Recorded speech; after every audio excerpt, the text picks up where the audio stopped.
Verses 10 to 15. What a fury he was in his practice, v. 10, 11. There is not a more violent principle in the world than conscience misinformed. When Paul thought it his duty to do all he could against the name of Christ, he spared no pains nor cost in it. He gives an account of what he did of that kind, and aggravates it as one that was truly penitent for it. I was a blasphemer, a persecutor. He filled the jails with Christians, as if they had been the worst of criminals, designing hereby not only to terrify them, but to make them odious to the people. He was the devil that cast some of them into prison, Revelation 2:10, took them into custody, in order to their being prosecuted. Many of the saints did I shut up in prison, ch 26:10, both men and women. He made himself the tool of the chief priests. Herein from them he received authority, as an inferior officer, to put their laws in execution, and proud enough he was to be a man in authority for such a purpose. He was very officious to vote, unasked for, the putting of Christians to death, particularly Stephen, to whose death Saul was consenting, ch 8:1, and so made himself particeps crimini partaker of the crime. Perhaps he was, for his great zeal, though young, made a member of the Sanhedrim, and there voted for the condemning of Christians to die, or, after they were condemned, he justified what was done, and commended it, and so made himself guilty ex post facto the deed was committed, as if he had been a judge or juryman. He brought them under punishments of an inferior nature, in the synagogues, where they were scourged as transgressors of the rules of the synagogue. He had a hand in the punishing of many, nay, it should seem the same persons were by his means often punished, as he himself was 5 times. He not only punished them for their religion, but, taking a pride in triumphing over men's consciences, he forced them to abjure their religion. By putting them to the torture, I compelled them to blaspheme Christ, and to say he was a deceiver and they were deceived in him, compelled them to deny their master, and renounce their obligations to him. Nothing will lie heavier upon persecutors than forcing men's consciences, how much soever they may now triumph in the proselytes they have made by their violences. His rage swelled so against Christians and Christianity that Jerusalem itself was too narrow a stage for it to act upon, but, being exceedingly mad against them, he persecuted them even to strange cities. He was mad at them, to see how much they had to say for themselves, notwithstanding all he did against them, mad to see them multiply the more for their being afflicted. He was exceedingly mad, the stream of his fury would admit no banks, no bounds, but he was as much a terror to himself as he was to them, so great was his vexation within himself that he could not prevail, as well as his indignation against them.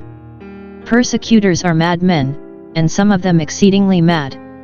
Paul was mad to see that those in other cities were not so outrageous against the Christians, and therefore made himself busy where he had no business, and persecuted the Christians even in strange cities. There is not a more restless principle than malice, especially that which pretends conscience.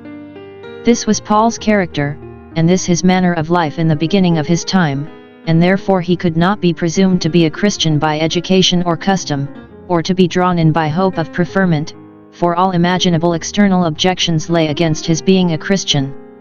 All who believe a God, and have a reverence for his sovereignty, must acknowledge that those who speak and act by his direction, and by warrant from him, are not to be opposed, for that is fighting against God. Now Paul here, by a plain and faithful narrative of matters of fact, makes it out to this august assembly that he had an immediate call from heaven to preach the gospel of Christ to the Gentile world, which was the thing that exasperated the Jews against him. He here shows that he was made a Christian by a divine power, notwithstanding all his prejudices against that way. He was brought into it on a sudden by the hand of heaven, not compelled to confess Christ by outward force, as he had compelled others to blaspheme him, but by a divine and spiritual energy, by a revelation of Christ from above, both to him and in him, and this when he was in the full career of his sin, going to Damascus, to suppress Christianity by persecuting the Christians there, as hot as ever in the cause, his persecuting fury not in the least spent nor tired, nor was he tempted to give it up by the failing of his friends, for he had at this time as ample an authority and commission from the chief priests to persecute Christianity as ever he had, when he was obliged by a superior power to give up that, and accept another commission to preach up Christianity. Two things bring about this surprising change: a vision from heaven and a voice from heaven, which conveyed the knowledge of Christ to him by the two learning senses of seeing and hearing. He saw a heavenly vision, the circumstances of which were such that it could not be a delusio esciptio visus, but it was without doubt a divine appearance. He saw a great light, a light from heaven, such as could not be produced by any art, for it was not in the night, but at midday. It was not in a house where tricks might have been played with him, but it was in the way, in the open air. It was such a light as was above the brightness of the sun, outshone and eclipsed that.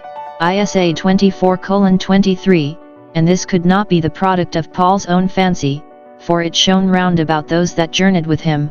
They were all sensible of their being surrounded with this inundation of light, which made the sun itself to be in their eyes a less light. The force and power of this light appeared in the effects of it. They all fell to the earth upon the sight of it. Such a mighty consternation did it put them into.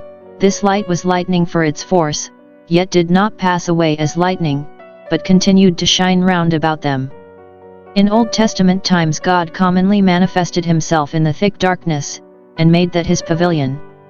He spoke to Abraham in a great darkness, General 15:12, for that was a dispensation of darkness.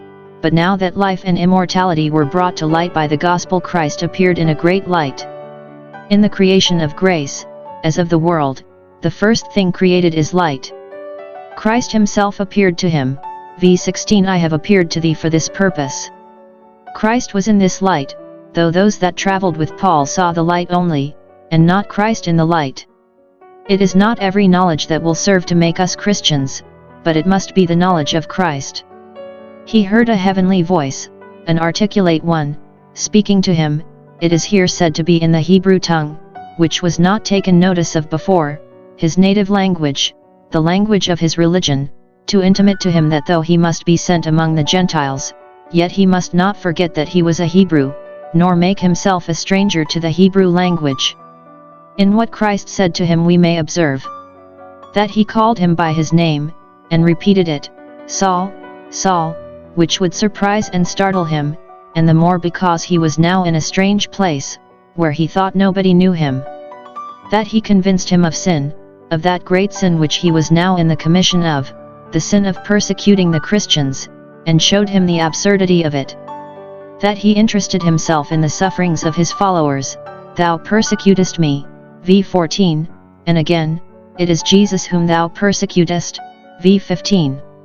Little did Paul think, when he was trampling upon those that he looked upon as the burdens and blemishes of this earth, that he was insulting one that was so much the glory of heaven. That he checked him for his willful resistance of those convictions. It is hard for thee to kick against the pricks, or goads, as a bullock unaccustomed to the yoke. Paul's spirit at first perhaps began to rise, but he is told it is at his peril, and then he yields. Or, it was spoken by way of caution, take heed lest thou resist these convictions, for they are designed to affect thee, not to affront thee.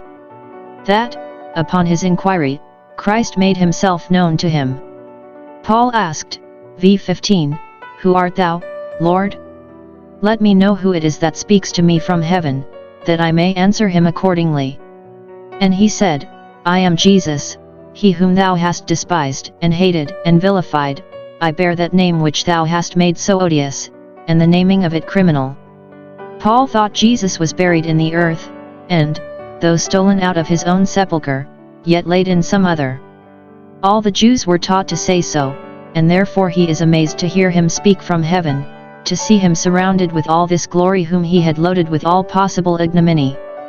This convinced him that the doctrine of Jesus was divine and heavenly, and not only not to be opposed, but to be cordially embraced, that Jesus is the Messiah, for he has not only risen from the dead, but he has received from God the Father honor and glory, and this is enough to make him a Christian immediately, to quit the society of the persecutors, whom the Lord from heaven thus appears against, and to join himself with the society of the persecuted, whom the Lord from heaven thus appears. 4.